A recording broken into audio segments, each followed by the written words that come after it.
Hola, ¿qué tal, amigas y amigos? Bienvenidos a la emisión mensual de Agenda Económica, fin de mes o principios de mes, con mi buen amigo Melvin Ambrosio Vargas. Mi estimado Melvin, Tomás, muy ¿cómo buenas. estamos? Oye, yo puras malas noticias contigo, caray, pero ese tema que hay que entrarle, mi estimado Melvin. ¿Cómo has estado? Muy bien, Tomás, soy el portador de las malas noticias. Híjole, eres el agorero de la muerte Así económica, es. caray.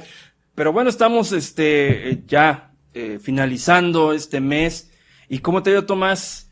Pues aquí andamos sorteando la cuesta de enero que nos anunciaste que iba a ser muy prolongada y pues ya terminando febrero y todavía esta cosa no termina, mi estimado Melvin, ¿eh? Y 126 millones de mexicanos más están viviendo esto. Bueno, ¿qué te parece si iniciamos con este resumen de mes? Y has escuchado el tema de la inflación. Sí, pero arranquémosla desde los Estados Unidos, porque a veces vemos, no, el dólar no me pega, la inflación en Estados Unidos no me pega, porque pues, yo no hablo inglés, ¿no? Pero a ver, ¿qué onda con Estados Unidos? Porque ya lo sabemos. Estados Unidos le va mal, nos va mal a nosotros. Estados Unidos le va bien, a lo mejor nos va bien a nosotros. Oye, fíjate, Tomás, que ya en la última semana del mes de febrero de 2023, la Reserva Federal de Estados Unidos hace un anuncio y la SEC, que es, bueno, pues su Secretaría de Economía, que la inflación repuntó en Estados Unidos 5.4%, es decir, no bajó. Repuntó. No bajó, subió. Y entonces esto prende los focos de alerta porque, vaya, uno de los cisnes negros que también vaticinamos aquí en Agenda MX fue precisamente el tema de la inflación.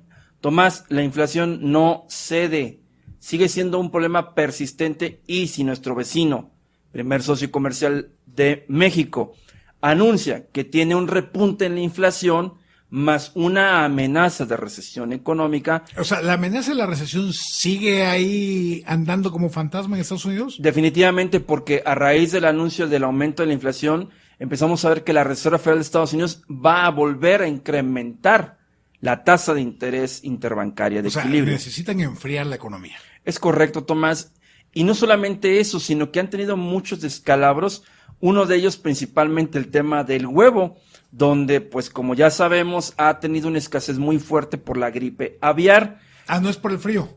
Aparte de eso, sino otros fenómenos que han estado pegando fuertemente a su canasta básica. Otro de los bienes que también se incrementó el precio y que tiene mucha escasez es el jitomate. Claro. Interesantemente está pasando esto en la economía más poderosa del mundo y entonces nos pone a reflexionar qué efectos podría tener esto en México, debido a que también aquí se está anunciando que la inflación no ha cedido. Digo, en comparativa como cerramos el año 2022, que la tasa anual promedio fue de 7.8% y en enero fue de 7.8%, bueno, pues en febrero, Tomás, pues te doy también la primicia, hemos cerrado con una tasa de inflación de 7.7%.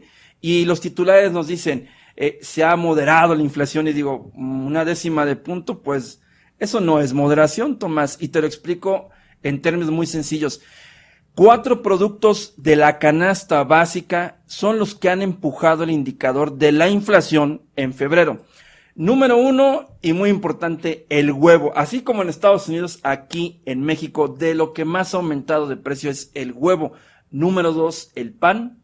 Número 3, la tortilla, está entre el 2 y el 3, pero ahí están. Y número 4, hemos estado viendo también que este mes el precio del gas se ha incrementado. A ver, huevo, pan, tortilla y gas. Energéticos también, así que... O sea, los 4 jinetes del apocalipsis inflacionaria. Te doy toda la lista. ¿Cuáles son los que han tenido mayor incidencia en la segunda quincena de febrero? Jitomate, huevo, gas doméstico LP, el pollo, todo lo que tiene que ver con loncherías, taquerías, restaurantes, las colegiaturas de la universidad, el precio de los automóviles, la vivienda propia, la leche pasteurizada y fresca, los plátanos y los restaurantes. Los que han bajado de precios, el chile serrano, la calabacita, la lechuga, los ejotes, el chile poblano. Pero bueno, pues te acabo de mencionar 4 productos, ¿sí?, que están realmente repuntando muy fuerte. Y esto que no te he mencionado, los que no tienen valor nutritivo. De los que no tienen ningún valor nutritivo, el que más empujó el indicador fue el refresco. las pastas y todo lo que lleve azúcar, Tomás. A ver, y porque las pasas, tú dices, no tiene valor nutritivo, pero sin lugar a dudas llena la panza, válgase la expresión, mi estimado Melvin, y eso hace que en un país como México corramos inmediatamente con un espagueti y una latita de atún, y hacemos 3 paquetes de espagueti por una latita de atún, que sería la proteína, pues para llenar la panza, para matar el hambre del día. Y fíjate, Tomás, que también el tema de la inflación está pegando fuertemente al sector de los servicios. Igual con información del INEGI y de varias fuentes especializadas. A ver, información oficial. Información oficial y de analistas. O sea, estos datos que nosotros estamos presentando, ¿de dónde salen? Pues número 1, salen de la Secretaría de Economía, salen de la Profeco, salen de Banco de México, salen de instituciones sólidas de análisis financiero, como BBVA, Santander, Banco Base, etcétera. Y nos están advirtiendo que durante estas 4 primeras quincenas del año, la inflación no ha bajado, Tomás. Por más que se anuncien cifras en las cuales ya hemos moderado el tema del alza de precios, eso es mentira, porque el precio de las materias primas se ha incrementado hasta en un 20%, es decir, nuestro desayuno sale más caro porque el huevo es más caro. Nuestra comida sale más cara hoy por hoy porque el precio del kilo de tortilla es alto. Y si agregamos a que somos un país que consume un montón de refrescos, pues le sumamos a ese indicador. Y por más que se anuncie de que, bueno, no consuman ese tipo de productos, la población es lo que tiene y para eso le alcanza. Sí, ese es el gran tema, mi estimado Melvin. Entonces, para ir cerrando el tema de la inflación. Correcto. Por más que diga este gobierno que está controlado, falso de toda falsedad, como dicen los abogados. Es correcto.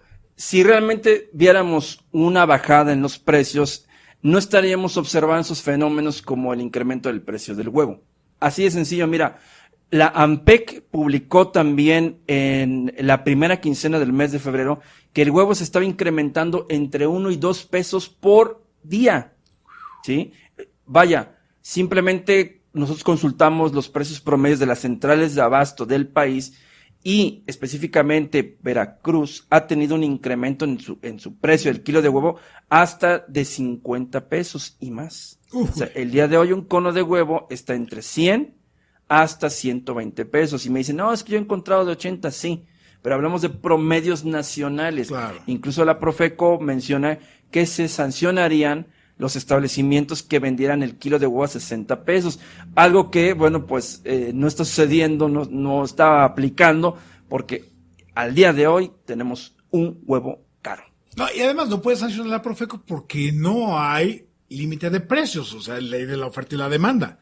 Ahí estaríamos hablando de un tope de precios que, fíjate, se aplicó precisamente con el PASIC 1.0 allá por mayo de 2022, cuando el gobierno congeló 24 productos de la canasta básica.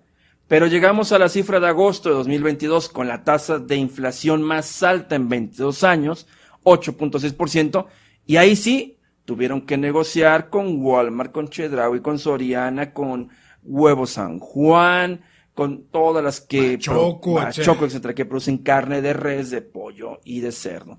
Y aún así no les alcanzó, y el 6 de enero tuvieron que lanzar un listado del PASIC 3.0, donde la lista se amplió, Tomás. Ya no son 24 productos que están topados, ¿eh?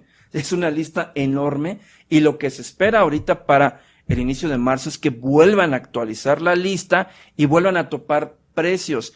¿Cuándo va a terminar esta pesadilla de la inflación? Según los analistas económicos, estimamos que hasta el segundo trimestre del año, estoy hablando de la mitad del año, es cuando vamos a ver que la tasa de inflación sí podría llegar a moderarse, pero ojo, los efectos de Estados Unidos con el incremento de inflación están ya teniendo consecuencias para México. El impacto en el crecimiento económico, porque a lo mejor podemos hablar, bueno, es que están subiendo los precios, pero el crecimiento económico está muy acelerado, entonces la economía mexicana está calientita, como se dice en el argot económico. ¿Cómo está el tema del crecimiento económico? Muy bien, Tomás, fíjate que el tema del crecimiento económico siempre es importante analizarlo los primeros meses del año, porque es como el termómetro que te Claro. va a indicar cómo vamos a ir cerrándolo, ¿no? Bueno, el año pasado, ¿cómo cerró 2022? La economía, ya con cifras consolidadas emitidas también por el INEGI, la economía cerró en 3.1%. Y los titulares anuncian, ya crecimos sí o sí, pero hay que echarle más ganas. Porque por primera vez desde el año 2000, fíjate, 2000, 2001, 2002, 2023 que ya estamos, es la primera vez que la economía en un enero crece 0.3%, que es muy poquito. Casi nada. Y lo celebran, pero está bien, digo, porque al final de cuentas interanualmente creció 2.1%. Pero digamos, para un febrero después de 3 años, ya era de esperarse. De hecho, O sea, a ver, ¿es crecimiento económico o es rebote económico? ahorita ya hablamos de un crecimiento económico porque ya partimos del 0 hacia el 0.3%. Ok.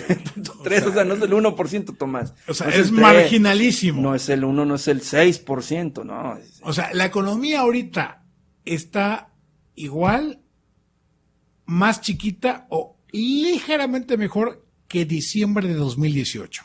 Estamos exactamente igual. O Tablas. sea, No hay avance, a Tomás. ver, históricamente yo recuerdo que el sexenio de Miguel de la Madrid Hurtado, época grave de crisis económica, se le llamó el sexenio del crecimiento cero. Ok. Estamos hoy prácticamente ante un nuevo sexenio de crecimiento cero. ¿Para cómo vamos? Fíjate, Tomás, que hacia el año 2019, cuando habíamos confirmado una recesión técnica, y después la recesión como tal, y después la pesadilla que se vino llamada COVID-19, pues uno esperaría que después de la caída, pues viene un rebote, y de ahí celebrar que el crecimiento, pero no es así, Tomás. Los promedios de crecimiento de sexenios anteriores, vaya, en comparación con pues han tenido mejores indicadores.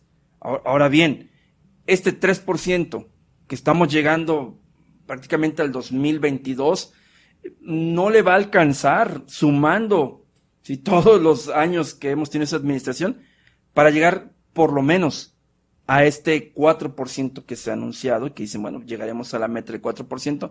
Ya está alejadísimo del plan original del Plan Nacional de Desarrollo, que era crecer 6% sostenido. ¿Sí? Cerramos en 3.1 y era natural porque venía una recuperación económica, pero ya estamos en el tercer año después del COVID-19, del impacto del COVID-19, y eso pues nos pone en entredicho muchas situaciones, Tomás, que no todos los indicadores han sido positivos. ¿Qué es lo que ha rescatado a la economía nacional para que crezca por lo menos esta marginalidad en el primer trimestre del año? Que no lo hemos cerrado, ojo, estamos en el segundo mes. Número 1, el sector de la manufactura. ¿Sí? Es lo que más hemos tenido crecimiento, el sector del campo. ¿Y cuál ha sido más castigado? Pues el sector servicios, comercio y servicios. Ahí sí tenemos un componente llamado inflación subyacente, que es lo que más preocupa a los economistas. Claro. Esos bienes y servicios que no son afectados por la volatilidad, como los energéticos, hay que sacarlos y entonces sumamos ese indicador y vemos que es lo que más nos preocupa, porque también han dicho una moderación, pero la subyacente está por encima de la inflación general, 8.4%. Así que a ver, Melvin, ¿qué tan cerca o lejano estamos de ese fantasma que se llama estanflación? Es decir, estancamiento económico con alta inflación. Muy bien, estamos prácticamente un paso si se confirma la recesión norteamericana. Si la recesión norteamericana, como ya se había estimado hace 6 meses, inicia este segundo trimestre del año, México estaría entrando en este ciclo de recesión económica, obviamente por la influencia norteamericana, y vaya que Estados Unidos nos está marcando la pauta, porque pues también había anunciado el Banco de México que no se iba a incrementar la tasa de interés interbancaria de equilibrio, y oh sorpresa, el 9 de febrero se incrementó 50 puntos base, 13º aumento consecutivo, Tomás, de la tasa de interés, y por tal motivo es la más alta que se tenga en registro desde la fundación del Banco de México, 11% la tasa de interés interbancaria. Y dejaron la puerta abierta por si es necesario aumentarla. Jonathan Heath mencionaba por aquí que a lo mejor ya no seguirían la política espejo con la Reserva Federal de Estados Unidos, pero lo que se advierte es que si se siguen incrementando los precios, naturalmente se va a seguir aumentando la tasa de interés y entonces ya entraríamos en focos rojos porque esta inflación ya no sería una inflación moderada, estaríamos en la antesala de la inflación galopante. Pero bueno, esperemos que no sea así, Tomás, que no sea otro cisne negro más esta situación. Esto con otros factores. Hablaban de la guerra entre Rusia y Ucrania, que si no ha tenido efectos, claro que ha tenido consecuencias, porque no había un análisis de todo lo que iba a suceder con el precio de los fertilizantes, con el precio de las materias primas, porque empuja el indicador. Que si el caso Estados Unidos con Biden y su candidatura presidencial no iba, claro que tiene efectos. Las decisiones de política monetaria en México también han tenido efectos y vamos a sumarle esto, Tomás, a que el precio de las materias primas, o sea, todo lo que significa ingredientes, ha incrementado. Y por tal motivo, ¿te acuerdas el aumento del salario mínimo? Sí. Ese también tuvo consecuencias. Ahorita platicamos de eso. Nos dijeron que no.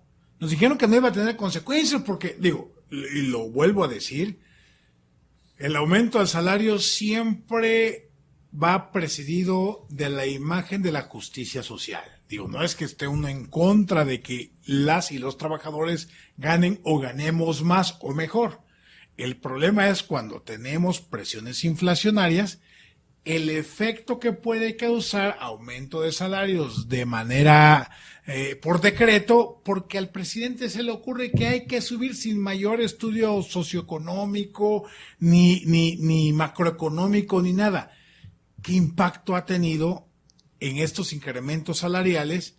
Y siempre está rondándonos en la mente esa histórica carrera: aumento de precios, salarios, aumento de salarios, aumento de precios.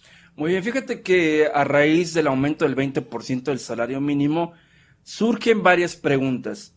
¿Aumentar artificialmente el salario genera inflación? Bueno, una de las causas del origen de la inflación es precisamente que el gobierno intervenga en la economía en el tema salarial.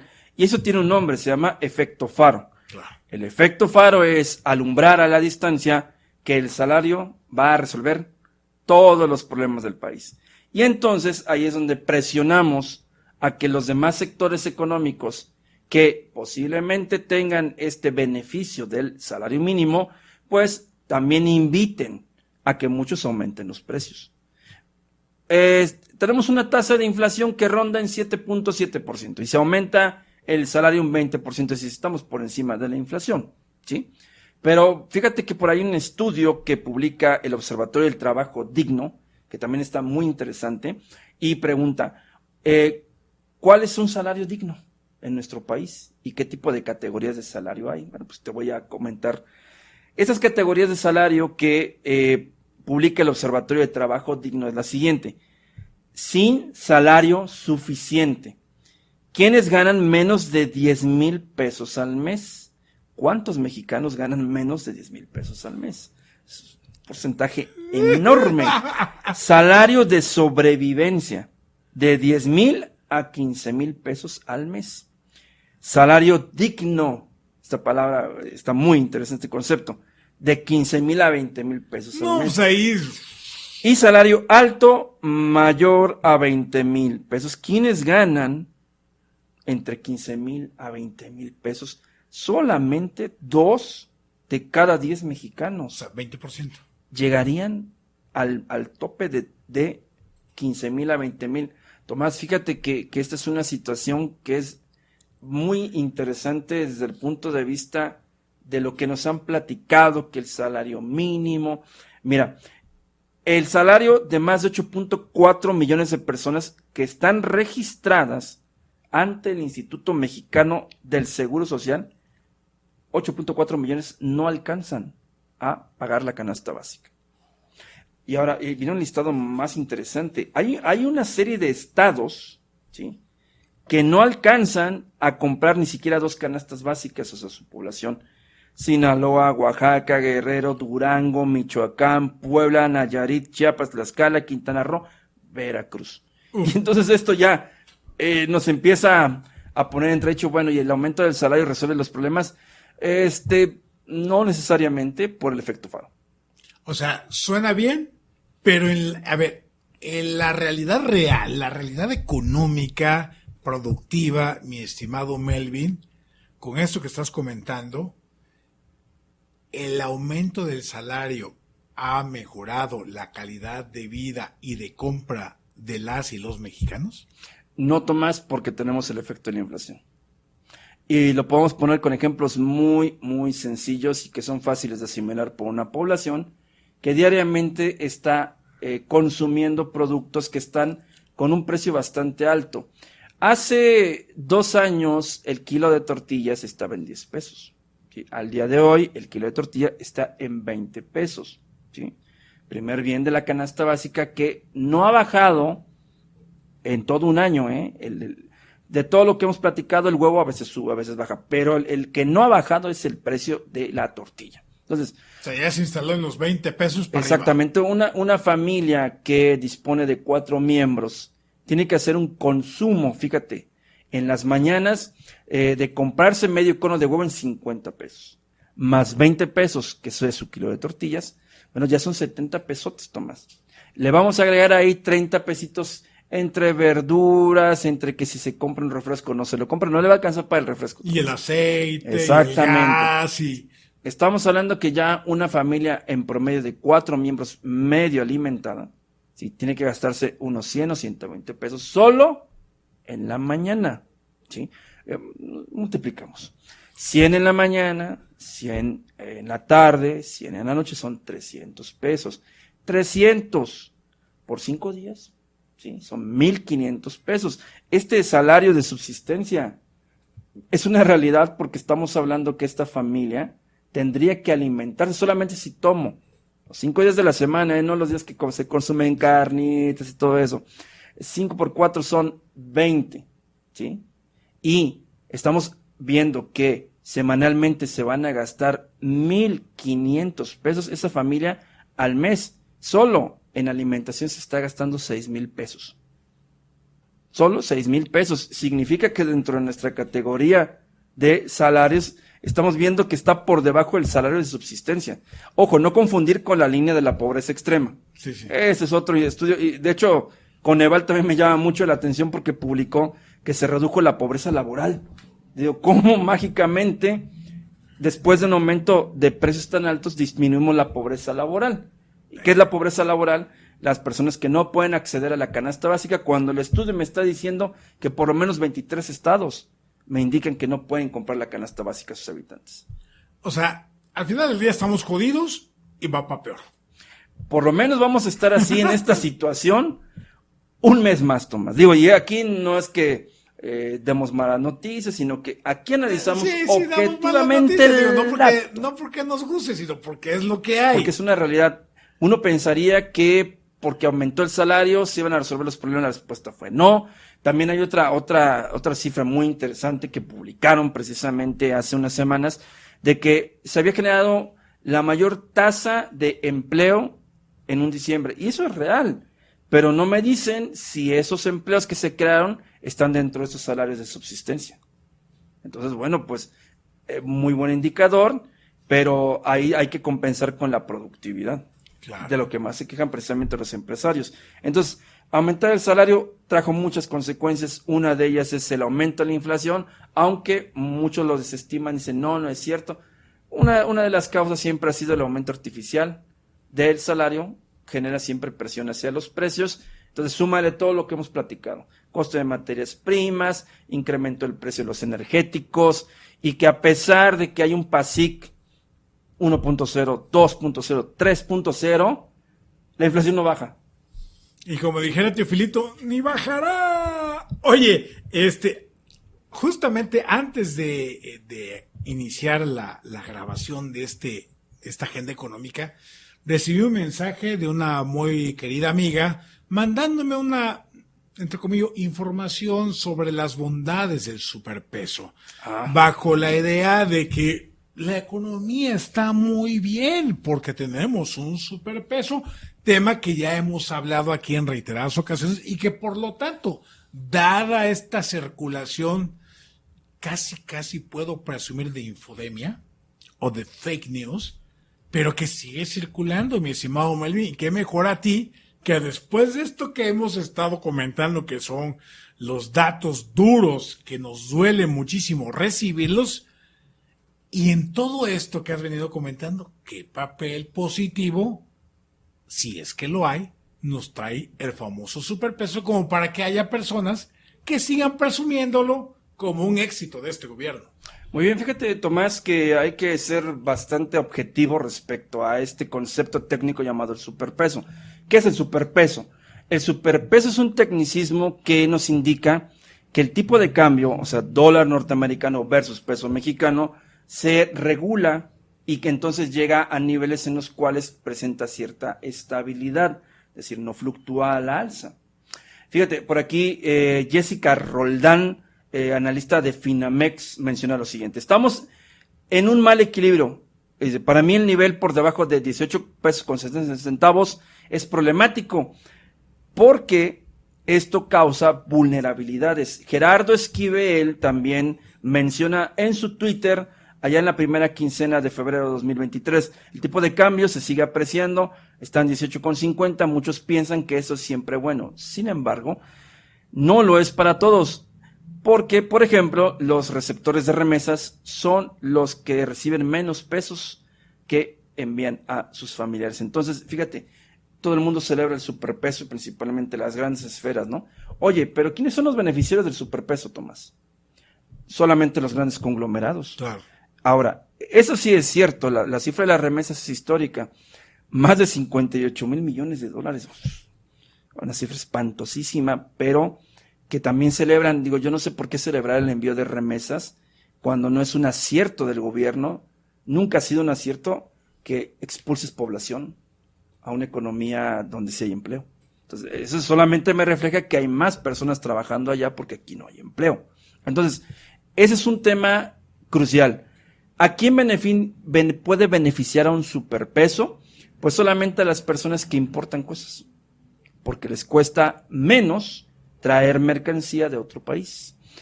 ¿A quiénes afecta más? A las personas que reciben remesas, porque reciben menos pesos. Y aquí, bueno, pues vienen varios puntos de análisis, Tomás. Tener una inflación alta con un superpeso, ¿ha bajado el precio del kilo de tortilla? No. No, pues digo, están las contradicciones que nosotros podríamos pensar. Es que yo no me... O sea, no te vas a comer un dólar o un kilo de tortilla, y ¿verdad? no compras precisamente una materia prima que no esté influenciada precisamente por este tema, porque a que le compramos más maíz siempre es Estados Unidos. Incluso los norteamericanos no están muy conformes por esta última ley que se aprobó, tanto de la importación como la del maíz transgénico. Entonces, bueno, los norteamericanos están ya muy quisquillosos con ese tema, Tomás. Entonces, si realmente tuviéramos un peso fuerte, ese peso fuerte en las finanzas nacionales influirían, por ejemplo, en que en el precio de los alimentos estuvieran más moderados. Este es un indicador que evidentemente beneficia a instituciones financieras, bancarias, a los grandes gobiernos, pero no es algo que pueda permearse a la población de abajo, Tomás. O sea, un elemento macroeconómico que ha servido como venta política que no nos beneficia en materia económica en nuestro día a día. Por ejemplo, hay déficit en la balanza comercial. Tenemos más importaciones que exportaciones. ¿A quién beneficia? Volvemos al tema. A las personas que están trayendo mercancías de Estados Unidos, de China, de cualquier otro país y que tienen un peso barato. A eso están beneficiando totalmente. Oye, un tema, a propósito hace rato que comentabas el tema de la guerra de Ucrania, bueno, de la invasión de Rusia a Ucrania, surgió por ahí el tema que se le ha llamado el nearshoring. Muy bien. O sea, ¿qué está haciendo México para aprovechar este fenómeno que está siendo impulsado desde el gobierno de los Estados Unidos, pero además la necesidad económica de las mismas empresas, de los grandes conglomerados, de las grandes empresas, para retornar y buscar nuevos lugares de inversión que no estén influidos por la geopolítica de la guerra o de la disputa comercial con China, de la guerra Rusia-Ucrania, etcétera, etcétera. Fíjate, Tomás, que este tema del nearshoring es un concepto que pues ya salió precisamente en los trending topics, en Twitter, en las páginas de economía, en los discursos, principalmente en esta 10ª reunión de líderes de América del Norte. Nearshoring, que traducido es relocalización. Bueno, antes el concepto era el offshoring. ¿Qué significa offshoring? Que una empresa transnacional subcontrataba a empresas de carácter nacional y entonces ellos les manufacturaban piezas automotrices, componentes electrónicos y demás. Pero el nearshoring específicamente es atraer inversión extranjera directa de países como China, Corea del Sur, Estados Unidos, Alemania, cualquier país que quiera ensamblar o manufacturar y que se abaraten sus costos, ven como una opción muy viable México. Ese es el nearshoring en términos muy concretos. Ahora, aquí hay muchas ventajas que podría tener el país siempre y cuando pues se haga un buen estudio y según Moody's Investor Service, los más beneficiados son los estados de la frontera, en primera instancia. ¿Quiénes? Pues Baja California, Chihuahua, Coahuila, Nuevo León y muchos estados del Bajío y también del Pacífico, Jalisco, Guanajuato, Estado de México, Querétaro y Puebla. Y empezamos a ver que donde están los clústeres automotrices, textileros y producción de manufactura es hacia donde se dirige el nearshoring. Veracruz podría potenciar su nearshoring, sí, pero se tienen que mejorar muchísimas cosas, Tomás. En primera instancia, pues mejorar las carreteras. Esa es una. Número 2. No, pues ya valió. Realmente atraer inversión extranjera directa que llega a nuestro estado, más allá de la cervecera, por ejemplo, de Constellation Brands, que es una buena inversión. Incluso por ahí se habla de una noticia, Tomás. Invitar a Tesla. Porque es que creo que el caso Tesla es el caso emblemático justamente de esto, porque Tesla se sale de las industrias, digamos, tradicionales por su alto componente tecnológico, ¿no? El caso de Elon Musk, que ya lo conocemos como un personaje que le apuesta a la altísima tecnología y la altísima especialización, y pues de repente López Obrador, y aquí está el componente político, que afecta y daña la cuestión de las inversiones económicas, dice, no, que no se vaya a Nuevo León, mejor que se vaya cerca de la central avionera, del aeropuerto internacional Felipe Ángeles, pero es un aeropuerto que no está ni al 25% de funcionamiento, mi estimado Melvin, y que además dice, no, Nuevo León no tiene agua. En lugar de decir, bueno, vamos a ver de qué manera, si Tesla está interesado en invertir en Nuevo León, pues vamos a ver de que Nuevo León tenga agua disponible para Tesla. Pero no, llegó la rebatinga de López Obrador descalificando Nuevo León y ya está Veracruz. El gobernador levantó la mano y que se vengan aquí a Veracruz, que aquí sí hay agua. A ver, yo recuerdo hace muchos años, mi estimado Melvin, cuando la Volkswagen no tuvimos la capacidad en Veracruz de que se asentara aquí, que querían en primera instancia que se asentaran en Veracruz y se fueron a Puebla. Claro. Ya ha hecho historia la Volkswagen allá en Puebla y perdimos esa gran oportunidad. Y ahora la gran pregunta es, una empresa como Tesla, en este concepto del nearshoring, ante esta rebatinga política, pudiera decir, pues ni Nuevo León, ni Veracruz, ni Tabasco, ni Chiapas, me voy a otro lado. Mira, aquí hablamos de cadena global de suministro, Tomás. Sí es importante mencionar lo siguiente, que los territorios tienen vocación industrial. Si me dices, oye, te voy a traer una cervecera, ¿cuál es la materia prima? El agua. Sí, claro. Y sí, tenemos bastante agua, pero también tendría que someter esto a un escrutinio de un estudio, ¿sí? Y que la Comisión Nacional del Agua nos dijera si toda esa agua que tenemos también alcanza para poder dotarla como agua potable a muchos municipios que no tienen el vital líquido. Y lo que hemos visto en tandeos, Claro. por ejemplo, en la ciudad capital, que pues, nos hemos enfrentado a las épocas de estiaje y que pues prácticamente dependemos de Puebla, del tema del agua. Claro. Por eso te digo, está muy padre venir a invitar a inversión extranjera directa, pero pues también hay que atender muchos de los problemas que tenemos aquí. Suministros básicos de infraestructura básica municipal, carreteras, y no solamente porque venga una empresa que te va a invertir en 3 años 5,500 millones de dólares, ahora sí pavimentes, ¿no? Y hagas este corredor industrial.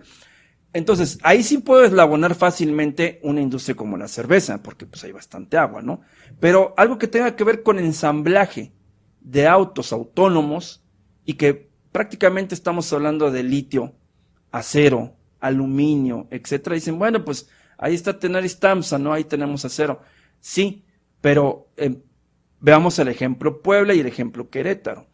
Querétaro es un clúster donde tiene industria aeroespacial. Muy desarrollada ya. Porque tienen en los últimos 20 años. Claro, o sea, porque viene un aeropuerto, porque llegaron 3 o 4 empresas canadienses, francesas, alemanas, Safran, Percheco,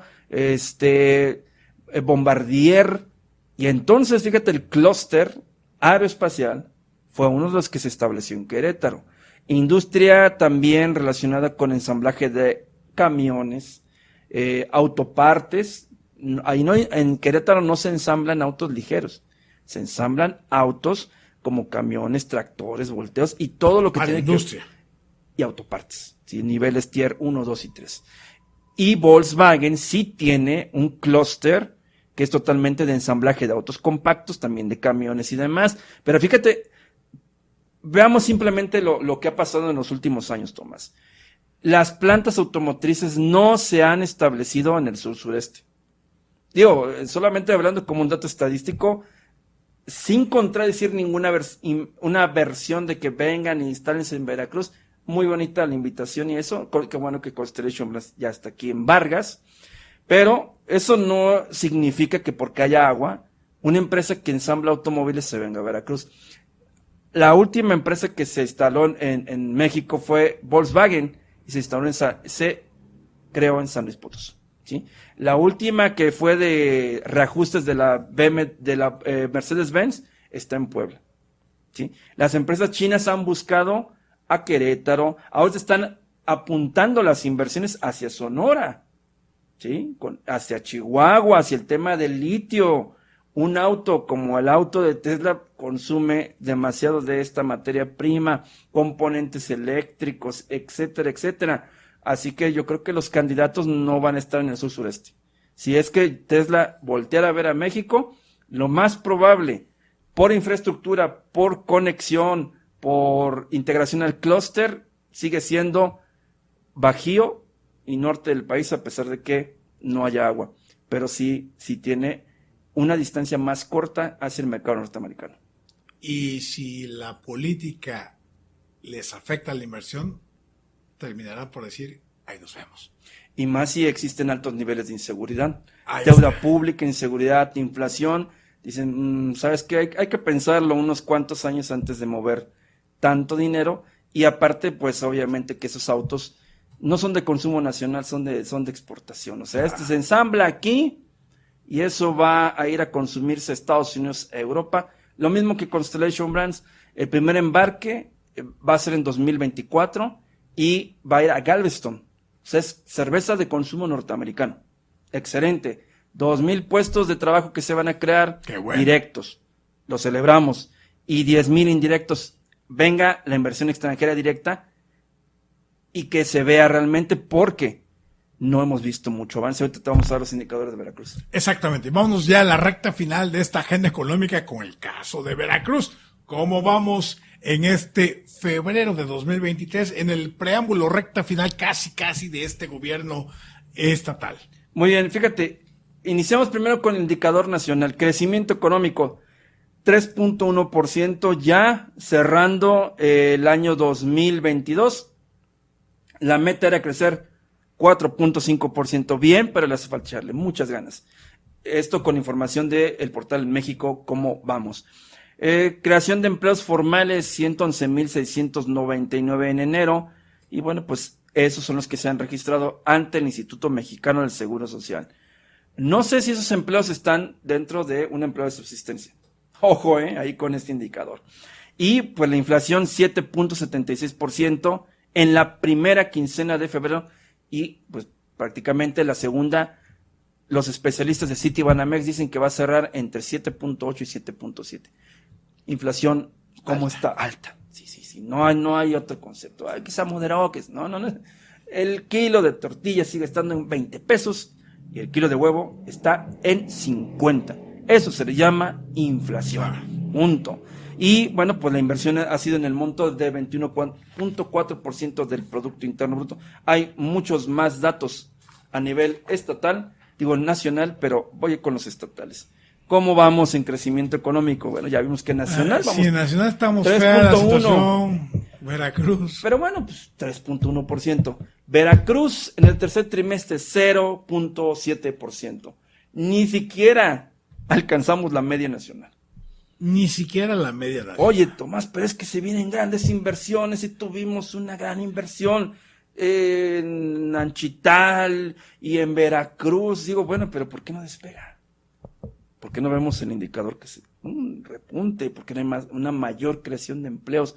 Fíjate, empleos formales generados, acumulados. La meta era crear 5,625 empleos. Y en enero apenas vamos a la mitad. Enero. Esto no reporta en febrero, pues tampoco puedo adelantar la bola mágica, Tomás. Pero estamos por debajo de la media que este mismo gobierno se había fijado. ¿Cómo vamos en productividad? Pues aumentamos $1 la productividad de 118 a 119 pesos. Un pesito la productividad. ¿Cómo vamos en el tema de pobreza laboral? Bueno, dice que disminuyó la pobreza laboral del 54.2 al 50.9% y la meta es que se disminuyera esto. Estamos hablando del cuarto trimestre del año 2022. Falta el indicador del primer trimestre 2023. ¿Qué es la pobreza laboral? Las personas que no tienen lo suficiente para poder comprar la canasta básica, que ya vimos que Veracruz lamentablemente está en el listado de las personas que no pueden comprar toda la canasta básica.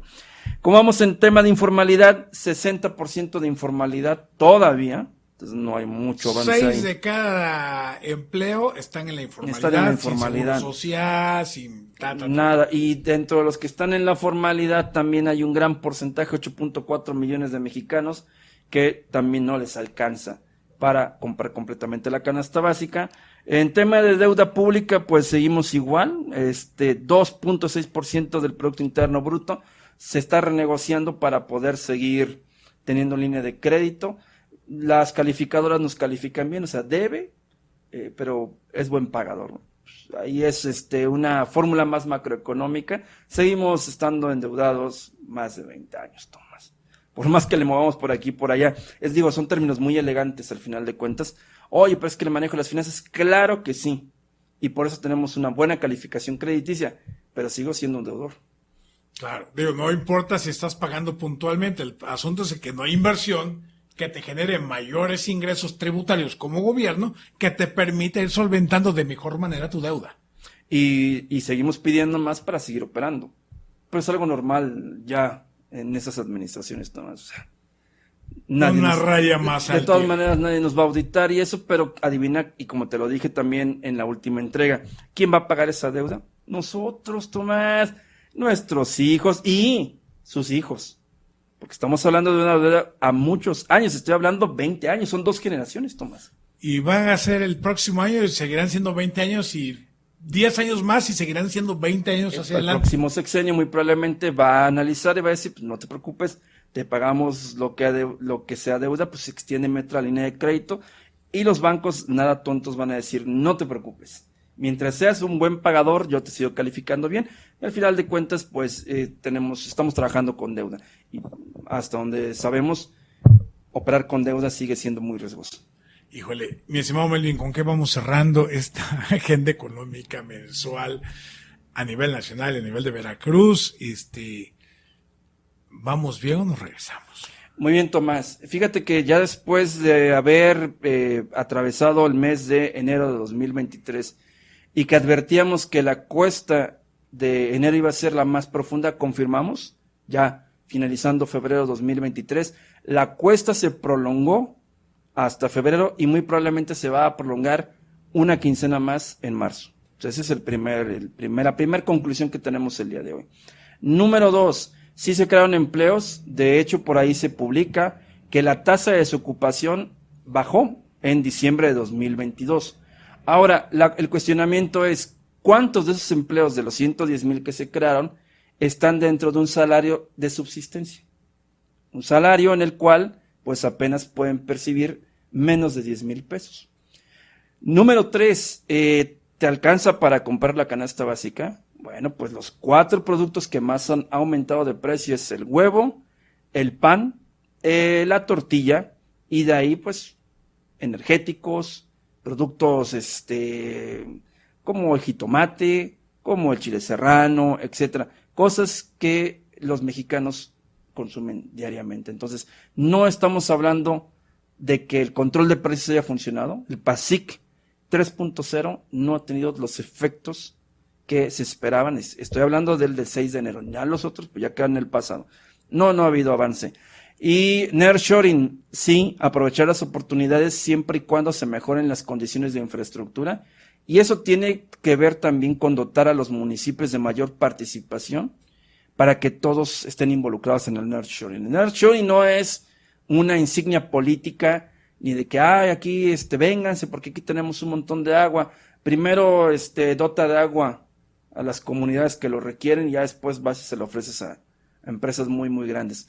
Veracruz tiene la vocación para un clúster de esa magnitud. Pues número 1, primero tendrías que invertir. Invertir en serio, en tecnología, en invitar precisamente a otras industrias concatenadas.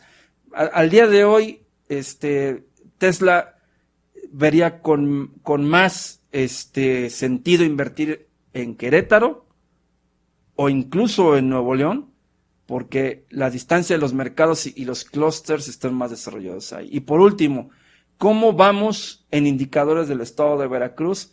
Le sigue haciendo falta todavía mucho impulso y mucha fuerza, porque un 0.3% de crecimiento no es ni siquiera llegar a la media nacional, y estar también dentro de los estados con alta pobreza laboral tampoco es un buen indicador. A pesar de los anuncios de grandes inversiones, no hemos visto que los empleos despeguen, y al mismo tiempo pues el fenómeno de la inflación le está pegando muy fuerte al estado de Veracruz. Mi estimado Melvin, Tomás, como siempre, un gusto enorme platicar y dialogar contigo, sin grillas, sino siempre basado en datos, en información, de manera fría y contundente. Y ya usted, amiga y amigo que nos acaba de escuchar, decidirá si esto que se ha comentado aquí son buenas o malas noticias económicas para México y para Veracruz. Muchísimas gracias por acompañarnos en esta agenda económica. Soy Tomás González Corro. Saludos.